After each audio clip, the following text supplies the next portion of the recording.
The Indianapolis Colts continue to get ready for that season opener on Sunday against the Miami Dolphins. DeForest Buckner is one of those guys.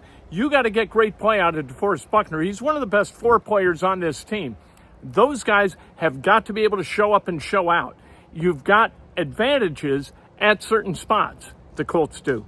They have to take full advantage of those spots if they're going to beat a team like the Miami Dolphins. And one spot where maybe they got an advantage is that defensive tackle going against the interior of the Miami Dolphins offensive line.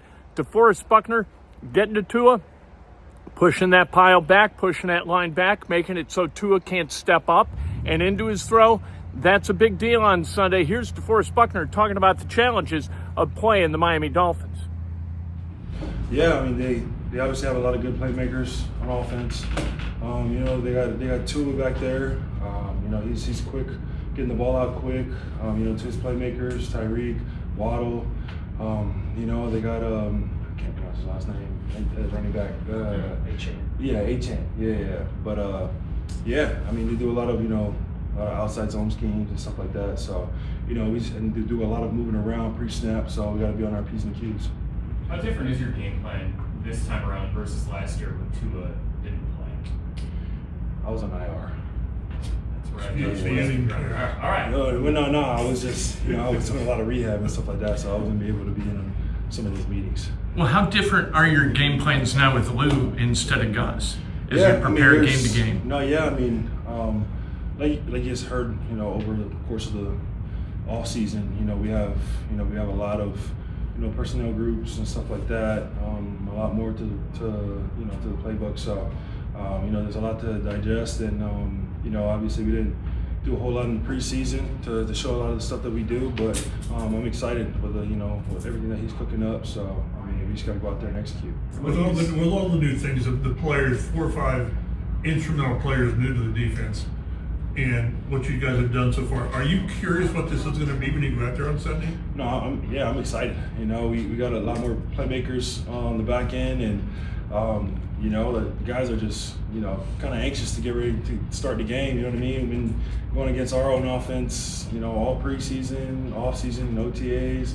So the guys are ready to get out there and show what this defense can do. So it's not an unknown. You're confident that what you guys have got. Yeah, is a good collection. Yeah, I feel like collectively, multiple guys on our defense throughout training camp have made multiple plays on all levels. So I'm excited what we're going to be able to do come Sunday. What do you see from Latu that's different from last year? Yeah, Latu, it's just his confidence, his rushing, and also not being a one-trick pony, was just throwing his fastball. He's been doing a really good job this off season. Getting to his counter move, his first move doesn't work, or his secondary move and things like that, and continuing to rush and come up with sacks, if you want to call it, in practice. So it's been fun and encouraging to see.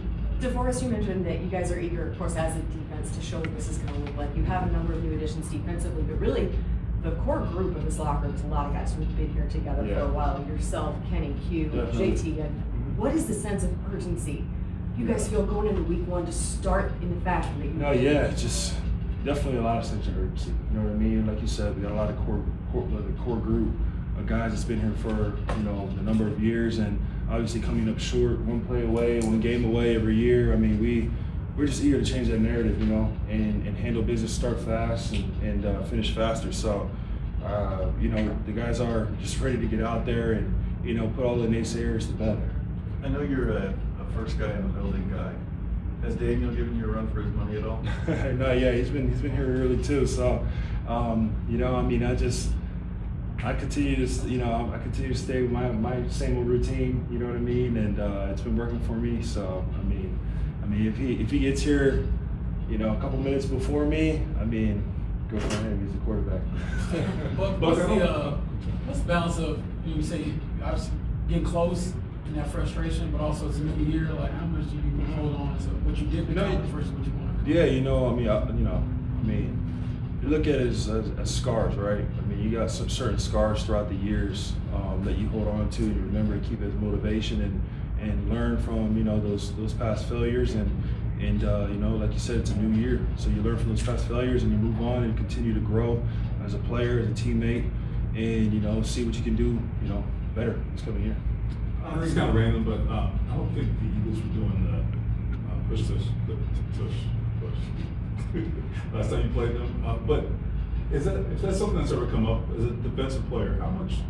What's the plan of attack when you're preparing for that? If there, I mean, you just gotta. I mean, you know it's coming, so you know you just gotta stay as low as possible and drag your feet. I mean, that's kind of the only way you can really stop it. You know what I mean? And I think they did a couple times. Last time they played us, they didn't touch much. is it just low man?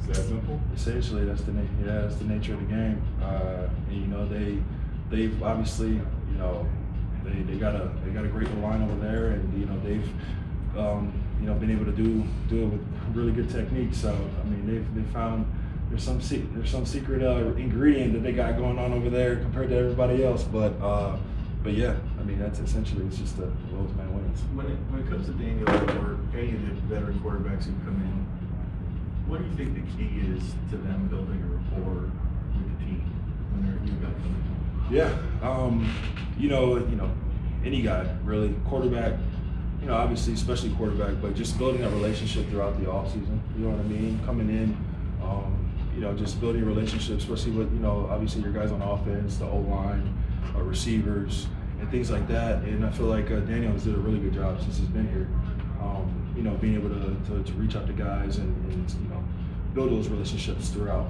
the entire offseason. Did he focus on offense or did he call you? No, I mean, shoot, we went out golfing a couple times, you know what I mean? So, I mean, it's defensively and offensively.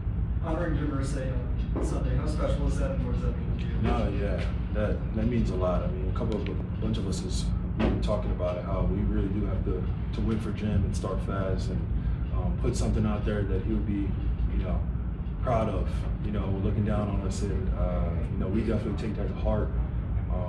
You know, the footprint that he's left here, you know, amongst the players, this organization, the city. This is a special year. The offense is working a couple new starters on the interior with Tanner and Matt. How have you seen them grow since last year? And do you, as someone, a veteran on the other side, do you give them any pointers and kind of catch them up to speed? No, yeah, I mean they've been great. You know, those two they practice their tails off every day. They got a great veteran guy in the group in the interior with them, with Q. You know, coaching them up and you know staying after practice and working on certain sets and stuff like that. And you know, Grove and I, you know, we talk about all the time. Just you know, they're playing with a lot more confidence.